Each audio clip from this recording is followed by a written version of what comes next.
Dia 2 de junho. São Teodoto Mártir, século IV. São Teodoto era natural de Ancira, na Galácia, e viveu no século IV. Hoteleiro e negociante de vinho, era Teodoto homem de extraordinárias virtudes. Quando, em 303, rebentou a grande perseguição diocleciana, Teodoto, a despeito das leis em vigor, socorreu as pobres vítimas do furor pagão. A sua casa estava aberta para todos que procuravam um abrigo contra a onda, cada vez mais furiosa da perseguição. Em pouco tempo veio a sua igreja, albergue e hospital.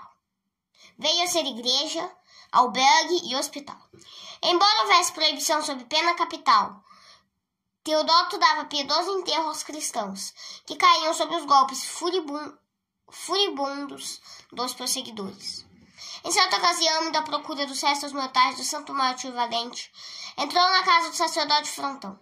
Este lhe pediu lhe arranjasse relíquias de mártires. Soube então que o prefeito tinha mandado prender 7 virgens cristãs, entre as quais se achava Teócusa, por Teodoro venerada como mãe. Soube mais que todas tinham sido sujeitas a um exame humilhante e vergonhoso e condenadas à morte.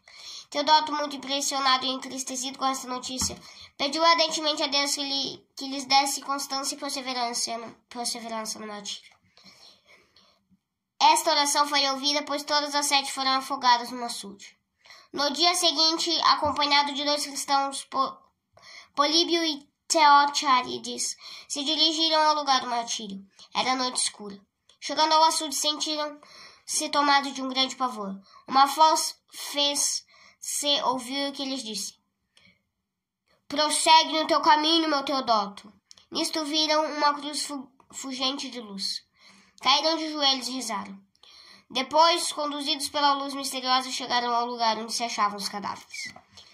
Tiraram-nos da água e enterraram-nos perto da igreja dos patriarcas. Enquanto estavam assim ocupados, veio uma voz do céu que lhes disse: "Tenha ânimo, Teodoto. Deus escreveu teu nome entre os mártires." Bem de propósito, os soldados... A obra de Teodoto e dos companheiros era assunto geral das discussões e conversas da cidade toda. O prefeito, tendo dela notícia, também mandou ouvir Teodoto à sua presença. Este, prevendo que lhe ia acontecer, recomendou as orações dos cristãos, fez entrega das relíquias em seu poder ao sacerdote Frontão e apresentou-se ao prefeito. Bem de propósito, os soldados o levaram ao lugar onde se achavam os horríveis instrumentos, com que tinham sido martirizados já muitos cristãos. O prefeito intimou que abandonasse a religião de Cristo e corroborou a intimação com lisonjeiras promessas. Teodoto, porém, negou-se peremptoriamente a transigir e fez uma calorosa defesa do cristianismo na presença do juiz. Este deu então a sentença. Teodoto, agarrado pelos soldados, foi esticado sobre o cavalete. Outros algozes armados de arpões rasgaram-lhe as carnes e deitaram vinagre nas feridas. Ainda outros chegaram com tochas acesas e queimaram-lhe horrivelmente o corpo. O prefeito, que assistiu a este martírio, vendo que Teodoto virava a cabeça para não respirar a fumaça da carne queimada e querendo ver nisto um sinal de fraqueza, disse ao mártir: "Já se acabou tua coragem, de que tanto te gabaste?" O santo respondeu-lhe: "Enganas-te, lastimo a insuficiência dos teus tormentos. É preciso que inventes outros para provar a minha constância, ou convencer-te de vez do poder de Jesus Cristo, que me dá força para sofrer." Ditas essas palavras, foram ao santo quebrados os dentes, à força de pedras, e neste mísero estado o levaram ao cárcere. No caminho para lá, passando pela praça pública, o santo mártir convidou aos que o acompanhavam para que dessem louvor a Jesus Cristo. "É justo", disse-lhes, "que ofereçamos a Jesus Cristo os nossos sacrifícios, pois ele sofreu também por nós." 5 dias depois, conduzido outra vez à presença do prefeito, este deu ordem para que lhe fossem abertas de novo todas as feridas. Em seguida, os algozes tomaram Teodoto e deitaram-no sobre brasas misturadas com cacos de vidro. Horrível foi o sofrimento, mas insuperável a constância do mártir. O próprio prefeito, dando-se por vencido, envergonhou-se e deu ordem para que terminassem o triste espetáculo. Foi então que um dos soldados cortou a cabeça de Teodoto.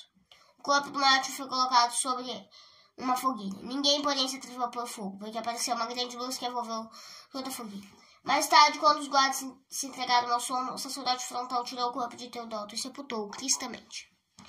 As últimas palavras que Teodoto dirigiu aos circunstantes foram as seguintes: Senhor Jesus Cristo, Criador do céu e da terra, que não desamparais os que em vós confiam, graças vos dou porque vos dignastes de tornar-me cidadão da cidade celeste e participante do vosso reino.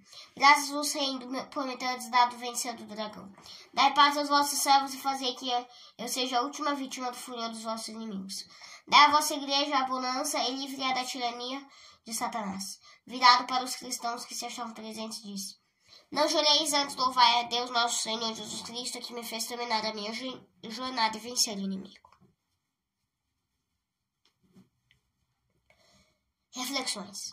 Lendo com atenção a história da igreja, que por entre as perseguições das mais cruéis imagináveis atravessou os primeiros 3 séculos, pode nos parecer que Deus, tendo todo o interesse de salvar a humanidade, escolheu para isso meios pouco adequados. Os apóstolos, cumprindo a ordem do Mestre, foram levando a nova doutrina para outros países e pregaram o evangelho entre os pagãos. Estes os receberam mal, e tudo o fizeram para frustrar-lhes o trabalho, e onde o cristianismo conseguira deitar raízes, abriram furiosa campanha contra ele, empregando todos os meios de violência para erradicá-lo. Os planos de Deus são diferentes dos homens. O que aos homens podia parecer contraproducente, Deus julgou necessário. Necessárias foram as perseguições para converter os cristãos da caducidade das coisas terrenas e fazê-los aparecer as coisas do céu.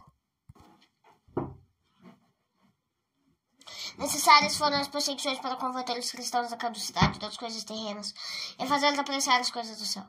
Nas perseguições de toda sorte, os cristãos compreenderam que os bens deste mundo, poder, honras e riqueza, podem muito bem ser a distinção dos maus, devendo os amigos de Jesus desapegar-se dessas coisas, procurando a felicidade unicamente na prática do bem, de acordo com as máximas de Jesus. Assim aconteceu que o sangue dos mártires viesse a ser a semente de novos cristãos. Os perseguidores, por sua vez, convenceram-se da improficuidade das violências aplicadas contra uma obra evidentemente divina. As perseguições sanguinolentas acabaram, mas em seu lugar vemos as tribulações e cuidados da vida, que no plano de Deus outra coisa não visam, senão extinguirem em nós o amor desordenado às coisas deste mundo e conservar a nossa alma no desprendimento dos bens terrenos e dirigi-la aos bens superiores do céu.